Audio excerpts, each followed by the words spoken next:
नमस्कार, मेरा नाम भाऊ तोरसेकर है। मैं मराठी पत्रकार हूँ। अच्छी हिंदी नहीं बोल पाता, फिर भी कुछ लोग दोस्त है जो कहते हैं कि हिंदी में भी वीडियो बनाओ, तो इसलिए बना रहा हूँ। दोस्तों, आज मेरा विषय है राहुल गांधी का नया चैनल। हम देख रहे जब से कोरोना का संकट आया हुआ है और लॉकडाउन चालू हुआ, उसके बाद हमारे कांग्रेस के नेता राहुल गांधी शुरू में कहीं नहीं दिख रहे थे, फिर आहिस्ता आहिस्ता वो फिर दिखने लगे। और जब तक दूसरा लॉकडाउन शुरू होता है, उस समय से उन्होंने एक नया तरीका ढूंढ निकाला है। माइग्रेंट वर्कर्स हो या और कोई चीज़ें हो, इकोनॉमी के बारे में तो 4 साल से वो बातें कर रहे हैं कि इकोनॉमी कैसी डूब गई है। हर समय हर साल कुछ नई बातें लेकर राहुल गांधी आते हैं और खुद भूल जाते हैं कि उन्होंने क्या शुरू किया था। आपको याद रहेगा कि आखिरी जो लोकसभा चुनाव हुआ गए साल, 1 साल पहले, उसके पहले कुछ महीने उन्होंने चौकीदार चोर है ये स्लोगन लेकर धमाल मचाई थी। बहुत शोर मचाया था कि जो राफेल का एग्रीमेंट प्रधानमंत्री नरेंद्र मोदी ने किया था, उसमें से 30,000 करोड़ रुपए इन्होंने अंबानी के जेब में डाल दिए। ऐसा राहुल गांधी जगह जगह जाकर बोलते थे। इतनी आसानी से बोल देते कि अनिल अंबानी के जेब में डाल दिया। अभी इतनी आसान बात होती है 30,000 करोड़ किसी की जेब में डालना, इतनी आसान बात नहीं होती है। लेकिन कौन रोके और कौन पूछे राहुल गांधी को? वो जो बोलेंगे वो तो कांग्रेसी जो है उसको सुनना पड़ता है, मानना पड़ता है। दुनिया माने न माने, लेकिन कांग्रेस वाले तो राहुल जी को मानते हैं, तो इसलिए वो चलता रहा। और आहिस्ते आहिस्ते सिर्फ कांग्रेस ही नहीं बल्कि पूरा अपोजिशन जो है, सब खुद को सेक्युलर मानने वाली पार्टियां थी, उन्होंने भी चौकीदार चोर एक बोलना शुरू कर दिया। सवाल ये था कि आप जो बात रिपीटेड बोलते, बार बार बोलते हैं, उसका लोगों पर क्या परिणाम होता है, क्या लोग मानते हैं या नहीं, ये भी सोचना चाहिए। सिर्फ चिल्लाते रहो तो कोई फर्क नहीं पड़ता। आपको याद रहेगा उस वक्त जब चुनाव का प्रचार चल रहा था, उस वक्त कुछ चैनल वाले राहुल जी का इंटरव्यू लेने जाते थे, तो वहाँ पूरी भीड़ दिखाई देती थी और स्टेज के पीछे कहीं राहुल गांधी इंटरव्यू देते हैं।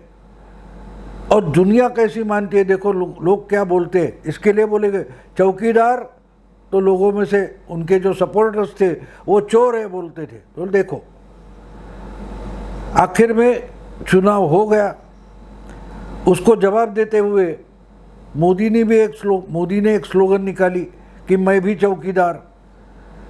आखिर में जब चुनाव के निकाल आ गए, रिजल्ट आ गए, तो रिजल्ट में क्लियर हो गया कि लोग चौकीदार को चोर नहीं मानते। और राहुल गांधी भी भूल गए, पूरा अपोजिशन भूल गया कि हम क्या बातें कर रहे थे। और एक बात आपको याद रहेगी कि 2014 में मोदी ने हर भारतीय को 15 लाख देने की बात की थी। कहाँ है 15 लाख रुपया, वो भी भूला गया। तो एक एक बात राहुल गांधी निकालते और खुद ही भूल जाते। तो अभी इन्होंने एक नया फंडा निकाला है। आजकल राहुल गांधी खुद एंकर बनना चाहते हैं। शायद उनको टीवी का चैनल निकालना उन्होंने सोचा होगा, और खुद जो चैनल निकालेंगे उसका वो एडिटर इन चीफ बनेंगे शायद, इसलिए वो खुद एंकर बन गए। रघुराम राजन है जो बड़े अर्थशास्त्री माने जाते हैं, हमारे रिजर्व बैंक के गवर्नर थे, फिर नोबेल जिनको मिला अर्थशास्त्र में, वो अभिजीत बैनर्जी है, उनका इंटरव्यू राहुल गांधी ने ले लिया, वीडियो कॉन्फ्रेंस से ले लिया। फिर और कोई है, राहुल बजाज के बेटे हैं जो बजाज ग्रुप ऑफ इंडस्ट्रीज़ का काम आजकल संभाल रहे हैं, उनका इंटरव्यू राहुल गांधी ने लिया। ऐसे बहुत सारे इंटरव्यू लिए, वो फिर काट एडिट वगैरह करके वो मीडिया में फैलाए जाते हैं, सोशल मीडिया में फैलाए जाते हैं। तो ये करके राहुल गांधी क्या करना चाहते हैं ये हमें समझना ज़रूरी है, भारत के लोगों को समझना ज़रूरी है, क्योंकि राहुल गांधी वोट भी मांगने आते हैं। वो तो केरल से एमपी है, संसद सदस्य है, तो ऐसे इंटरव्यू लेके वो क्या करना चाहते हैं?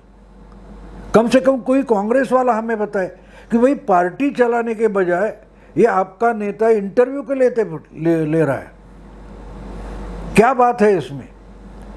तो मैं बहुत दिन से सोच रहा था कि इसके पीछे कोई रणनीति होगी, स्ट्रैटेजी होगी, क्या करना चाहते हैं राहुल गांधी। तो आहिस्ते आहिस्ते जाकर मुझे लगा कि रूट कॉज की तरफ जाना चाहते हैं। राहुल गांधी ढूंढना चाहते हैं कि कांग्रेस क्यों ख़त्म हो रही है। तब जाके मुझे पता लगा कि 2014 का जो चुनाव था लोकसभा का, उस समय मोदी तो हर चैनल को इंटरव्यू दे रहे थे, बड़ी बड़ी सभाएं कर रहे थे, तो उनकी टक्कर में राहुल गांधी ने एक इंटरव्यू टाइम्स नाउ चैनल को दिया था, जो फ्रैंकली स्पीकिंग करके उस वक्त अर्णब गोस्वामी इंटरव्यू लेते थे, तो उनको राहुल गांधी ने इंटरव्यू दिया था। वो इंटरव्यू ऐसा है जहाँ से राहुल गांधी की प्रतिमा खराब होना शुरू हो गया कि आज से बाद में तो अर्णब गोस्वामी निकल गए, उन्होंने खुद का अलग रिपब्लिक चैनल शुरू कर दिया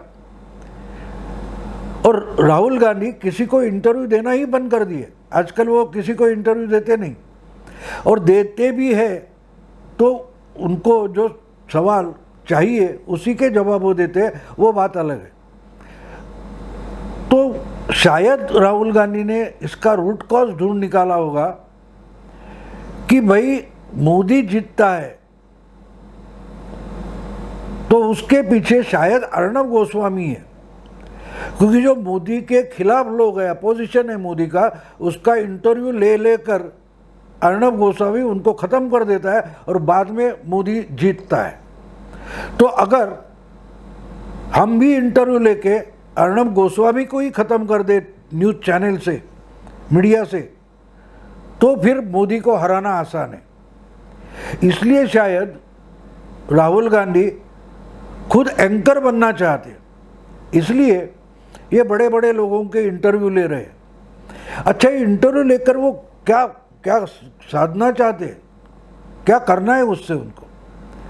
जब आप देश की समस्या के बारे में बोलते हो कि देश के इकोनॉमी का क्या होगा, अर्थव्यवस्था का क्या होगा, अर्थशास्त्र का क्या होगा, इतने सारे जो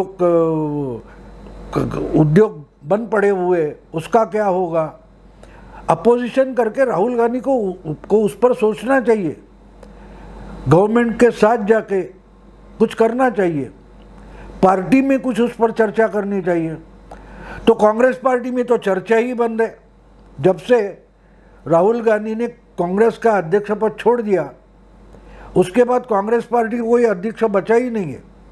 सोनिया जी वो संभाल रही है, लेकिन वो अध्यक्ष नहीं है, हंगामी अध्यक्ष है। तो पार्टी का क्या होगा उसकी उनको चिंता नहीं है। राहुल गांधी को पार्टी की चिंता नहीं है, पार्टी उन्होंने अध्यक्ष पद छोड़ दिया, अभी होगा होगा। ये कैसा होता है, क्या करते हैं कांग्रेस जन, सोचते हैं इसके बारे में? मुझे एक किस्सा याद आता है। राहुल जैसा एक कोई लड़का एक मिठाई की दुकान में गया और उसने खरीदना शुरू किया। ये क्या है? ये बर्फी है। अच्छा, ये आधा किलो देना। बोला ये तो पीला कुछ है, ये क्या है? तो बोला ये जलेबी है। अच्छा, ये आधा किलो देना। अच्छा, ये क्या है? तो बोले ये रबड़ी है, अच्छा ये रबड़ी आधा किलो देना। ऐसी 10-12 मिठाइयाँ उन्होंने खरीदी और बाद में उस दुकानदार को बोले कि आप ये सब इकट्ठा करो, मिक्सर में डालो और जो चीज़ बनती है वो मुझे चाहिए। वो दुकानदार बोला अरे ये अलग अलग मिठाई है, इकट्ठा कर देंगे तो उसमें से कोई भी ओरिजिनल मिठाई बचेगी ही नहीं। तो उस ग्राहक ने बोला कि पैसा कौन देने वाला है, अगर पैसा मैं दूंगा तो मुझे जो चाहिए वो दे दो। लेकिन दुकानदार बोला, मिठाई वाला, कि भैया ये सब इकट्ठा कर देंगे तो ये मिठाई ही नहीं बचेगी, ये क्या होगा मुझे भी पता नहीं है। जो ग्राहक था वो ठंडी आवाज़ में बोला पैसा कौन देने वाला है। अरे भाई बोला, दुकानदार बोला अरे पैसा तो तुम दोगे, बात सही है, लेकिन तुमको खाना क्या है? जलेबी खानी है, रबड़ी खानी है, बर्फ़ी खानी है, लड्डू खाने हैं, क्या खाना है आपको? पैसा कौन देने वाला है? राहुल गांधी जैसे ठंडे आवाज़ में बात करते हैं, उसी ढंग से उस ग्राहक ने बोला पैसा कौन देने वाला है? अगर पैसा मैं देने वाला हूँ तो तुमको क्या दिक्कत है? ये पूरा मिलाओ, मिक्सर में डालो और उसका जो कुछ इकट्ठा करके बनता है वो मुझे चाहिए। बोला ठीक है, लेकिन आपको पैसा देना पड़ेगा। तो बोला पैसा तो मैं ही देने वाला हूँ। ठीक है, उसने सब मिक्सर में डाल दिया, जो कुछ 8-10 मिठाइयाँ थी, 4.5 किलो मिठाइयाँ थी, वो मिक्सर में डाल दी और इकट्ठा जिसका को रबड़ी मिक्सर जो बना वो हो गया। बोला ले लो। तो बोला मैं इतना तो मुझे नहीं चाहिए। तो बोले इतना नहीं चाहिए का मतलब क्या है? नहीं, मुझे अभी जो बन गया है, जो पदार्थ बन गया है, जो मिठाई बन गई है, सब मिला के उसमें से आधा किलो चाहिए। तो दुकानदार बोला बाकी का है उसका मैं क्या करूंगा? वो तो मिठाई भी नहीं बची, ना तो जलेबी बची है, ना तो लड्डू बचे, ना तो बर्फी बची है, ना तो रबड़ी बची है।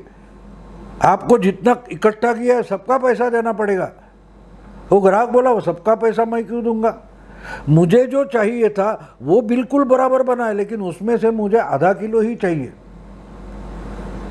मैं तो आधा किलो के ही पैसे दे दूंगा। मिठाई वाला बोला मैं क्या करूं, बाकी का बच्चा है। वो बोले आप देखो, आप समझ रहे मैं क्या बात कर रहा हूं? जो मिठाई का दुकानदार था ना, उसका नाम कांग्रेस है और ये इसके अध्यक्ष बने हुए।